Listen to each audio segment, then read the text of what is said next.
হয়, এটাও যদি এ হয় তাহলে এটাও তো এ হবে, তাই না? বাবা তোমরা একটু খেয়াল করো। তোমাদের এখন এখানে সরানো এই কোণটা বেশি বেশি সরানো কোণটা তুমি বলো তো? এইটা। হ্যাঁ বলো তো মা পিক কোনটা? সরানো। হ্যাঁ বুঝছো? খেয়াল করো তুমি বুঝতে পেরেছো?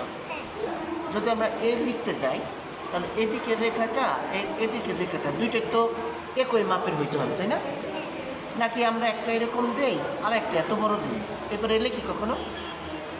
লেখি না, লেখি না। এই বোঝো তো, আমরা এদিকেও একটা রেখে টানলাম, এদিকেও একটা রেখে টানলাম, দুইটাই কিন্তু সমান হয়েছে, তাই না? এখন আমি এখানে দিলে সেটা একটা এ হয়ে যাবে, কিন্তু আমি এটা দেব। এটা যদি তোমার 0 থেকে 4 সেন্টিমিটার হয় ধরো, তাহলে এই রেখাটা 0 থেকে 5 সেন্টিমিটার হবে, একটু বড় হবে। তাহলে তোমার তুমি বলো তো এটা কী রেখা? মনে করো, কোনো সমস্যা নেই, চিন্তা করো, সরল রেখা। আচ্ছা এই প্রিয়ন্তি এই দিকটা এখন এটা যদি আমরা 0 থেকে 5 নিয়েই ধরো, এটা যদি 0 থেকে 4 নেই, এটাও 0 থেকে 4 নিয়েছি, তাই না? এখন এটা যদি 0 থেকে আমরা 5 নিই, তাহলে নিচেরটাও আমরা 0 থেকে 5 নেব। এটা কী রেখা? সরল রেখা, মনে রাখো। হ্যাঁ এখন আমি এটার সাথে এটা যোগ করে দেবো, একেবারে সহজ, দেখছো? এখন এইখানে আবার কি করব, একটু ছোট্ট একটা সরল রেখা করব। এই রেখাটা কী রেখা? বাঁকা রেখা। কী রেখা? বাঁকা রেখা, দেখছো?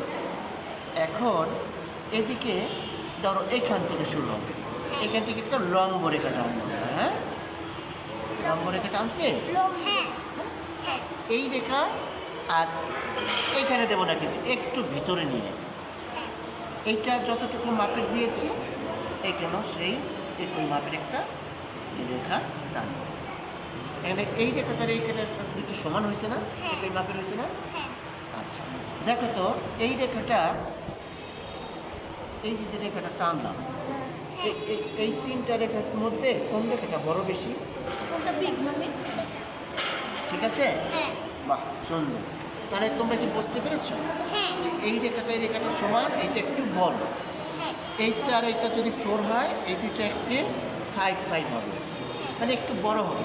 সবসময় মনে রাখবে, আমি বোঝানোর ক্ষেত্রে বলছি 4 এটাও যেভাবে ভালো হয়, ঠিক আছে? এখন ঘর কিন্তু প্রায় কিছু হয়ে গেল। এখন আমাদের এটার সাথে আর এটা যোগ করে দিতে হবে, এটার সাথে এটা যোগ করে দিতে হবে। তবে একটা জিনিস মনে রাখতে হবে, স্কেল ব্যবহার করা যাবে, হাত দিয়ে করার চেষ্টা করো না। স্কেল করাইছে আমি একটু সুন্দরের জন্য, সেটা তুমি এখন ফ্রি হ্যান্ডে করবা, পরীক্ষার সময় প্রয়োজনে স্কেল ব্যবহার করবে সৌন্দর্যের জন্য। হ্যাঁ ঠিক আছে। এখানে এই যে একটা রেখা, এই রেখাটা একটু বাঁকা না বাবা? বাঁকা না? হালকা। এইখানে রেখাটা একটু বাঁকা নিতে হবে। এখানে রেখাটা দেখছো লম্ব রেখা করেছি না? এখন দেখতে হবে এখান থেকে এখানের স্পেসটা কতটুকু আছে, ঠিক এখান থেকে সেই স্পেসটা নিয়েই আবার একটা রেখা টানবো। এখন আবার এইটা বাঁকা না, এটাও একটু বাঁকা দিতে হবে, কারণ আমার এই রেখাটাও বাঁকাইছে, যার কারণে জানালার এটাও একটু বাঁকা দিতে হবে।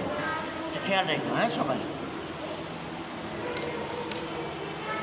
হাতের লেখা সব সময় সৌন্দর্য দেওয়া।